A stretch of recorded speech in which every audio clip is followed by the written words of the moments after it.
Hello everyone, आज हम discuss करने वाले हैं जामिया मिलिया इस्लामिया के जो है स्पॉट एडमिशन्स के बारे में बात करने वाले हैं। स्पॉट एडमिशन्स क्या होता है ये हम इस वीडियो में डिस्कस करने वाले हैं। स्पॉट एडमिशन्स को लेकर जो है बहुत सारे बच्चों को पता नहीं है कि होता क्या है, तो चलिए एक एक करके जो है हम इसमें बात करते हैं।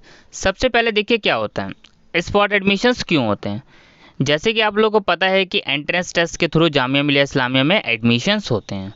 तो जब एंट्रेंस टेस्ट के थ्रू एडमिशन होते हैं तो क्या होता है कि सीट्स खाली रहती है कुछ ना कुछ। जैसे मान लीजिए 4 से 5 लिस्ट जामिया मिलिया इस्लामिया ने एंट्रेंस टेस्ट की आउट कर दी और अभी भी सीट वेकेंट है उस कोर्स में, क्योंकि जब तक के सीट्स फुल नहीं होते, जितनी सीट्स की रिक्वायरमेंट है जामिया मिलिया इस्लामिया में, तब तक जामिया मिलिया इस्लामिया बार बार तो लिस्ट नहीं निकाल सकते। तो इस सिचुएशन में क्या होता है कि जो है फिर डायरेक्ट स्पॉट एडमिशन्स का नोटिफिकेशन आ जाता है। अब स्पॉट एडमिशन में सिर्फ वही बच्चे अप्लाई कर पाएंगे ना जो बच्चे सच में इंटरेस्टेड है एडमिशन लेने के लिए। अब बात आती है कि सीट्स खाली क्यों रह जाती है। अब इसके पीछे जो है कई रीजंस हो सकते हैं। पहला रीज़न, अब जब रिजल्ट आता है बहुत बच्चों को पता ही नहीं चलता कि रिजल्ट आ गया है और उनका सिलेक्शन हो गया है, और अगर पता भी चल जाता है रिजल्ट आ गया, सिलेक्शन हो, तो वो सेम डेट पे एडमिशन्स के लिए नहीं जाते हैं।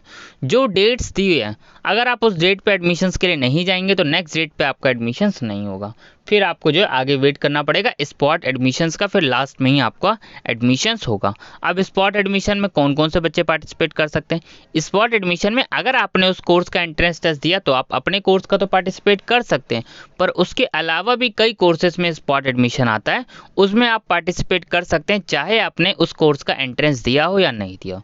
यानी अगर आपने जामिया का किसी भी कोर्स का एक एंट्रेंस दिया है तो आप अदर कोर्स में भी एडमिशन्स जो है ले सकते हैं। ठीक है, ये आपको ध्यान रखना है। अब बात करते हैं प्रोसेस क्या होता है। सबसे पहले देखिए, अभी तो स्पॉट एडमिशन स्टार्ट नहीं होंगे। स्पॉट एडमिशन स्टार्ट होंगे जब तक के हर कोर्स की 4 से 5 लिस्ट नहीं आ जाती। तो जहां तक के अभी तो आपको पता है रिजल्ट्स आना शुरू ही नहीं हुए हैं और रिजल्ट्स नेक्स्ट वीक से आना शुरू होंगे। तो स्पॉट एडमिशन्स अगर हम बात करें तो कब तक के हो सकते हैं, जुलाई एंड और अगस्त में आपके स्पॉट एडमिशन्स होने के चांसेस हैं। स्कूल में भी होते हैं और यूनिवर्सिटीज़ में भी होते हैं। यूनिवर्सिटीज़ के काफ़ी सारे कोर्सेज में होते हैं और स्कूल में भी हुए थे।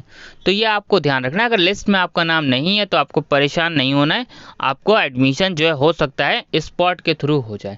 स्पॉट के थ्रू बहुत सारे बच्चों का सिलेक्शन होता है। ठीक है, तो अब उसमें ये नहीं सोचना है कि आप एलिजिबल हैं या नहीं हैं। ठीक है, तो आप सब एलिजिबल होंगे, आप सब उसमें जो है फॉर्म्स को फिल कर पाएंगे। ठीक है, रजिस्ट्रेशन कैसे करना होगा, और रजिस्ट्रेशन करेंगे आप तो उसका स्क्रीनशॉट भी आपको लेना है।